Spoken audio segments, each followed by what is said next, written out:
इन दिनों सरगुजा अंचल में सट्टे का व्यापार फल फूल रहा है। हैरानी की बात यह है कि ये जो सट्टा है ये 1 अरब रुपए से ज़्यादा होने की आशंका बताई जा रही है। सट्टे का माध्यम ऑनलाइन है और ऑनलाइन जो कि हर किसी के मोबाइल के पास में रहता है और खेला जाता है। ये वैसा सट्टा नहीं है। सट्टा ऐसा है कि आपको इसमें किट दिया जाएगा, मोबाइल नंबर रहेगा, अकाउंट रहेगा, बैंक अकाउंट, पासबुक रहेगी, चेक रहेंगे, उसी में एक एटीएम कार्ड रहेगा जिसके पीछे पिन लिखा होगा। इस तरीके का किट बनाकर कुछ लोग यहाँ पर अवैध सट्टे का कारोबार कर रहे हैं। ये जो ताज़ा मामला आया है इसमें 5 आरोपी हैं जिन्हें पुलिस ने गिरफ्तार किया है।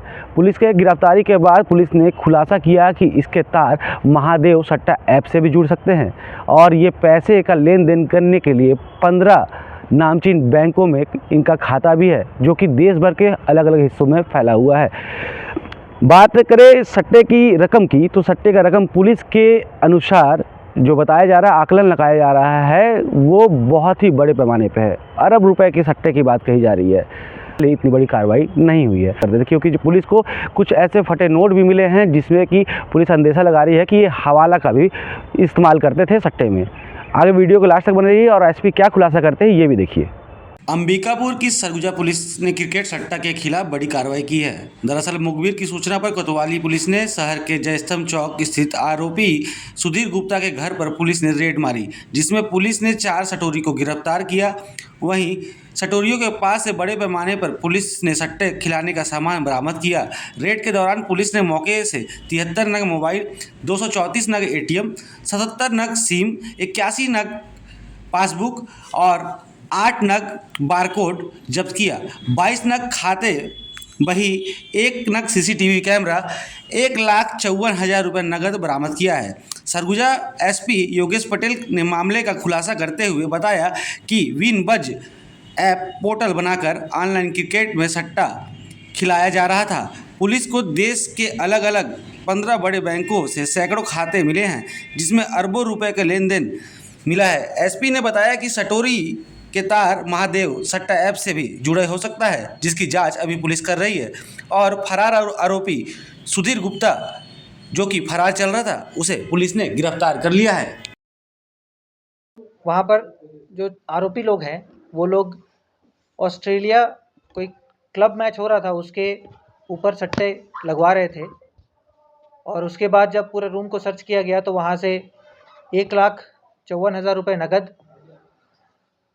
73 मोबाइल फ़ोन्स जिसमें सिम लगा हुआ था, उसके अलावा 234 एटीएम कार्ड, सिम 77 नग, चेकबुक 78 नग, पासबुक 81 नग, उसके अलावा 22 नग बही खाता जो ऑनलाइन सट्टा संचालित करने के लिए एंट्री कर रहे थे ये, और फिर बाकी सामान जब्त किए गए और मौके पर से 4 आरोपियों को गिरफ्त में लिया गया।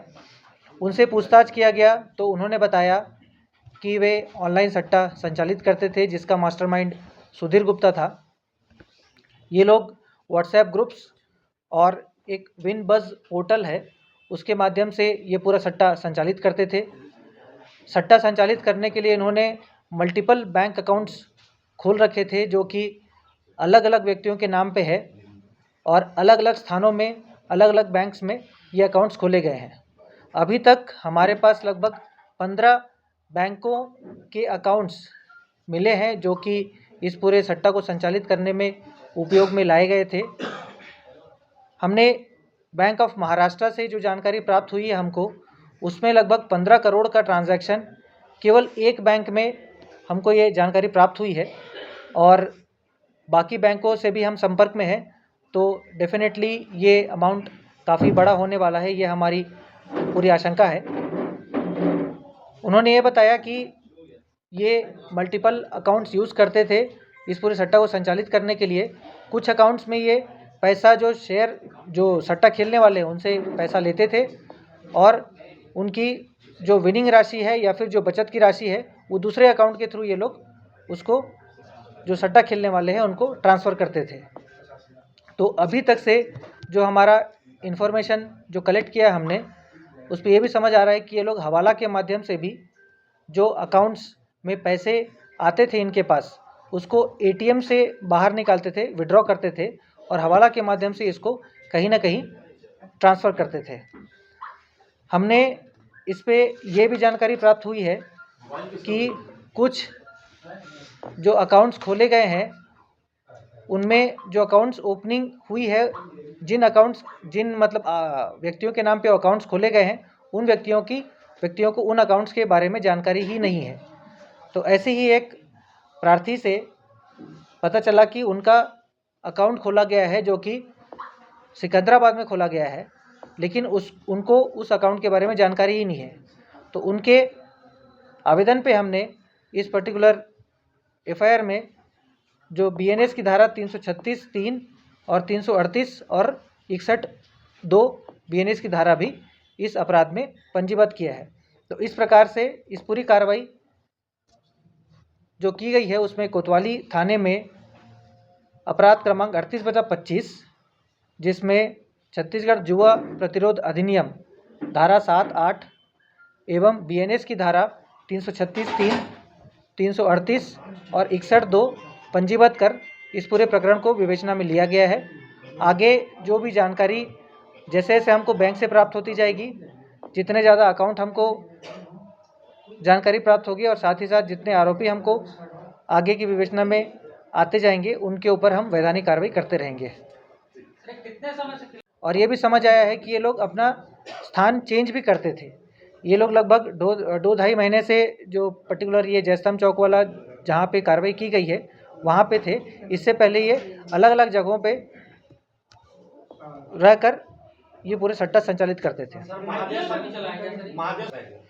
अब बिल्कुल जैसे जैसे विवेचना में बातें सामने आएगी, हम इस चीज़ के भी ध्यान में रखेंगे कि ये महादेव सट्टा ऐप से भी जुड़ा हो सकता है।